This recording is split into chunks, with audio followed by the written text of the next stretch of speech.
আল্লাহ যখন কাউকে ভালোবাসে তখন তার শরীরে 4টি নিশানা পাওয়া যায়, অর্থাৎ 4টি আলামত যদি আপনার শরীরে থাকে মনে করবেন আল্লাহ আপনাকে ভালোবাসে। 4টি নিশানা। 1 নাম্বার হচ্ছে যার ভিতরে দ্বীনের সঠিক জ্ঞান আছে তাকে আল্লাহ তাআলা ভালোবাসেন।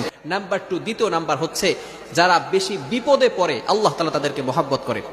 যার শরীরে দেখবেন একের পর এক বিপদ আসতেছে, অসুস্থতা আসতেছে, বারবার বিপদ, একের পর এক বিপদ, একটা বিপদ যাওয়ার পর পরে আরেকটা বিপদ আসতেছে, আপনি হতাশ হবেন না প্রিয় ভাই। আল্লাহ তাআলা আপনাকে ভালোবাসেন। এই কোটি কোটি মানুষের ভিতরে আল্লাহ তাআলা আপনার প্রতি ফোকাস করেছেন, আল্লাহ তাআলা আপনাকে ভালোবাসেন। তৃতীয় নাম্বার হচ্ছে যাকে আত্মীয় স্বজন, রিলেটিভস যারা আছে, পাড়া প্রতিবেশী যারা আছে, তারা যাকে ভালোবাসে মনে করবেন আল্লাহও তাকে ভালোবাসে। এবং চতুর্থ নাম্বার হচ্ছে যারা ধৈর্যশীল তাদেরকে আল্লাহ তাআলা ভালোবাসে। ইন্নাল্লাহা মা'আস সাবিরিন, যারা ধৈর্য ধারণ করে তাদের সাথে আল্লাহ থাকেন। এজন্য এই 4 প্রকার মানুষকে আল্লাহ তাআলা ভালোবাসেন।